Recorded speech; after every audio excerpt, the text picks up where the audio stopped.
Agora é oficial.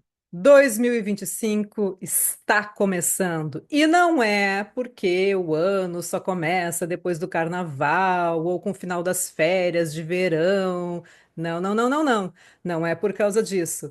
É porque o que marca o início de 2025 é o Ano Novo Astrológico, que acontece agora no dia 20 de março, às 6 horas e 2 minutos, pelo horário de Brasília. O ano novo astrológico é o ano novo oficial, porque ele está alinhado com os ciclos da natureza. O que a gente faz ali naquela virada do dia 31 de dezembro para o dia 1º de janeiro é só virar um calendário. É uma convenção, é um calendário mundano. Meu pai dizia sempre isso, que a gente estava só virando um calendário. Ele está coberto de razão, porque aquele calendário que a gente está virando ali foi um calendário, uma convenção da Igreja Católica, se eu não me engano, do Papa Gregório, lá em 1582, que convencionou que o ano ia começar no dia 1º de janeiro. Ponto. Mas não é um calendário alinhado com os ciclos da natureza. O calendário alinhado com os ciclos da natureza é o calendário astrológico, e para a astrologia, então, o ano começa agora, no dia 20 de março, quando o Sol ingressa ao 0 grau do signo de Áries. E 0 grau marca justamente isso, o início. O Sol percorreu, né, todo o seu ciclo, percorreu os 12 signos do zodíaco, fechou um ciclo e está começando um novo ciclo. Áries é o primeiro signo do zodíaco e marca o equinócio da primavera no hemisfério norte e o equinócio do outono aqui no hemisfério sul.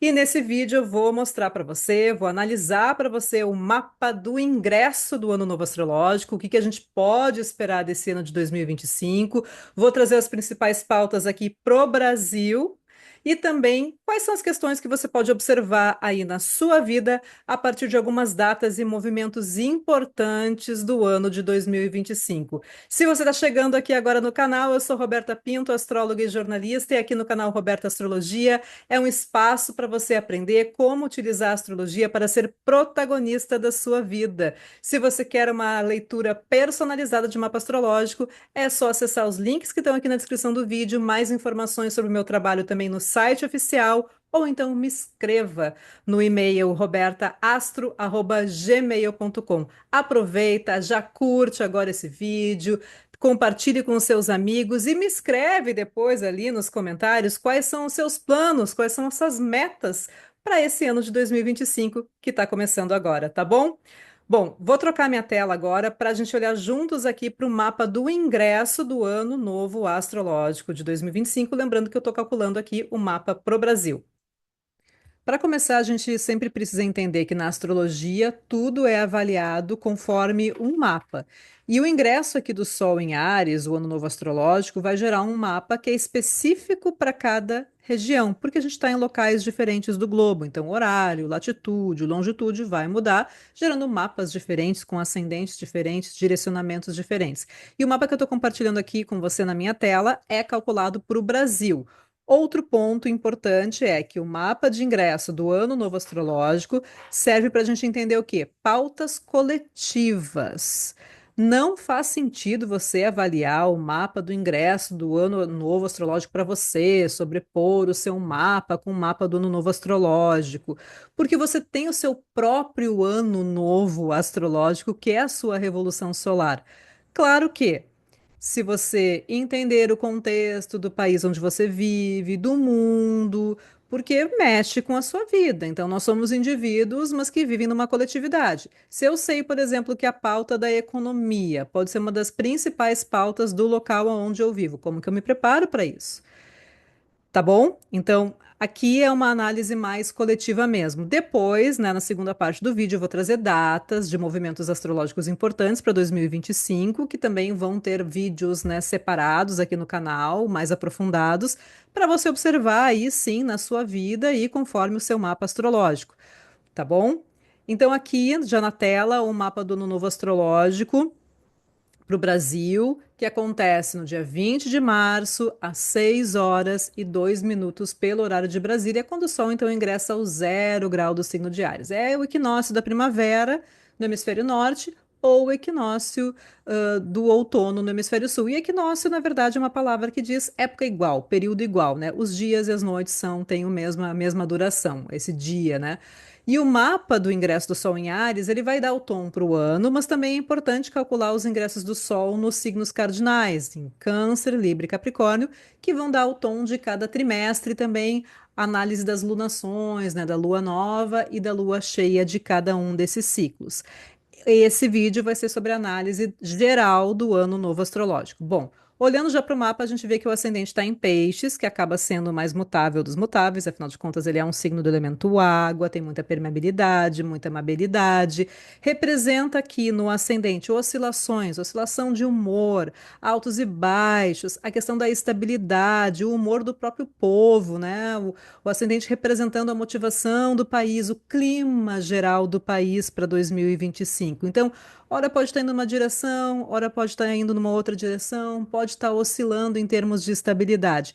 E o regente do ano, então, para o Brasil é o Júpiter, que está na casa 4 em Gêmeos. E Júpiter em Gêmeos, ele está já no movimento direto, lembra que em fevereiro ele voltou para o movimento direto, e apesar dele estar numa posição de debilidade, ele está num signo que tem uma característica expansiva e ativa. E lembra que Júpiter também é expansivo e ativo. Isso pode trazer movimento, pode trazer ação, pode trazer sim uma certa empolgação, mas também aumenta as oscilações, os altos e baixos. Então, não é um ano necessariamente parado, muito pelo contrário, é um ano com muito movimento, mas em termos de produção de resultados, pode sim deixar a desejar. Pode trazer mudanças, aquelas mudanças que são motivadas a partir desse clima confuso, desse clima instável.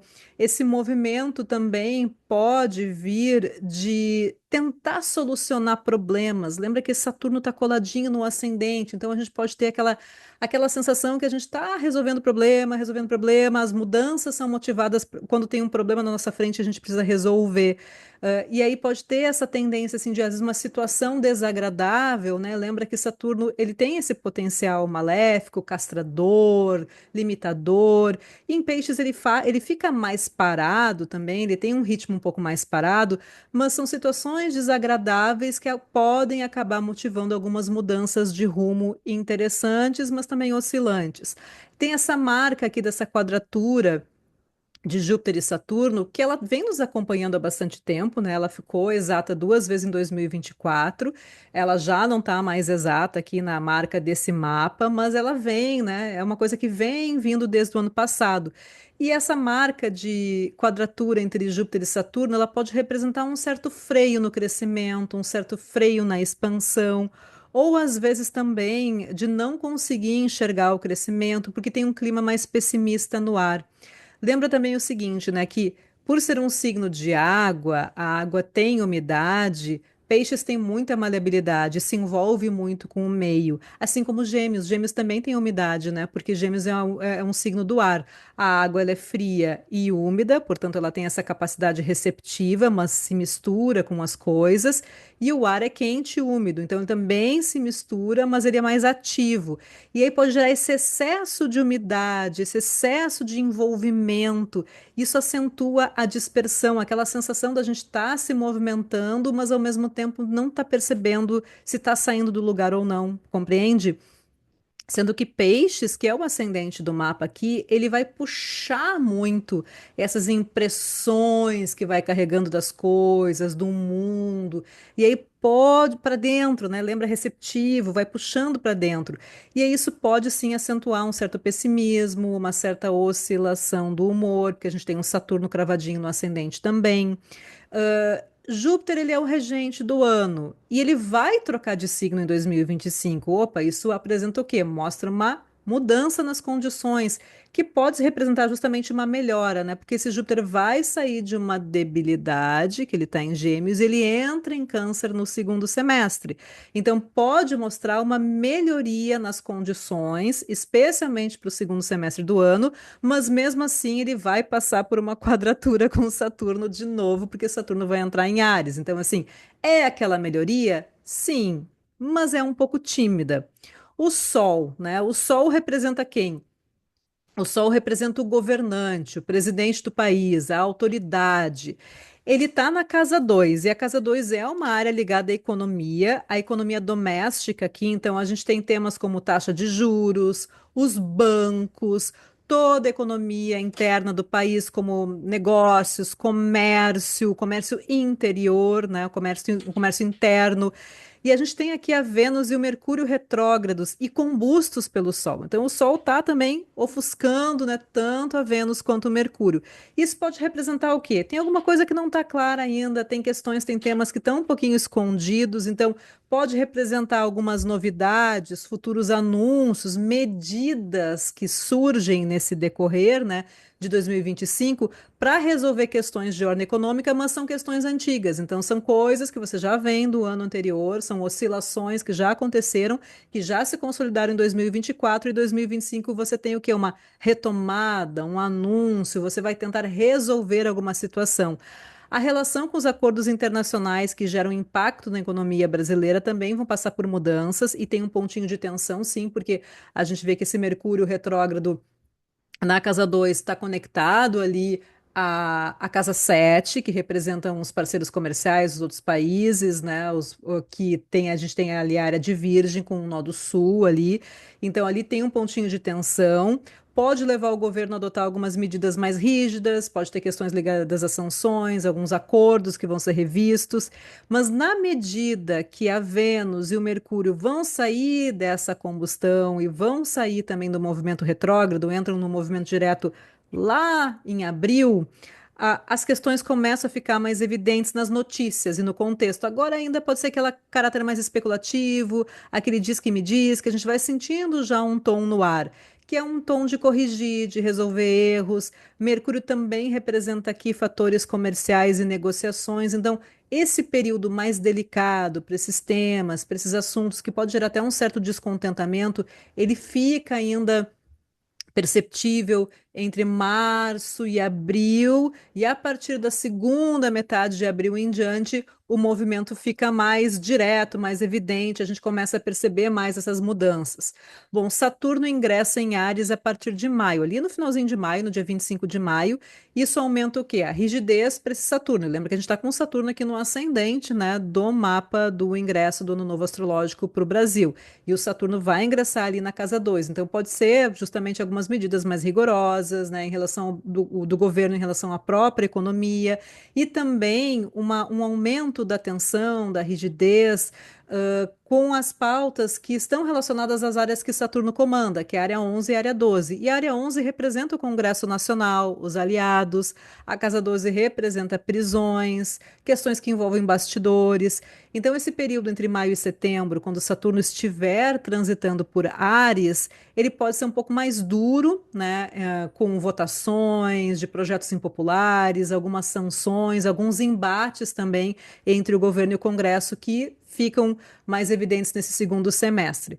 Bom, a casa 10, ela representa de forma geral a estrutura do governo em si, e a gente tem uma lua em Sagitário fazendo uma oposição a esse Júpiter que está na casa 4, e a casa 4 representa justamente a oposição ao governo, né? Pensa que se a casa 10 representa o governo em si, a casa 4 representa a oposição ao governo. Além da pauta econômica, que vai ser a pauta mais evidente desse ano de 2025 para o nosso país, as questões relacionadas ao clima e agricultura, que também são temas da Casa 4, produção de alimentos, a relação com o agronegócio, vão também estar no foco do governo. Essa lua está fazendo uma oposição a essa Casa 4. Então, os opositores do governo, que também estão na Casa 4, podem surgir desses setores, pode haver alguns embates em relação a esses temas, e pode ser um ano também de muitas críticas.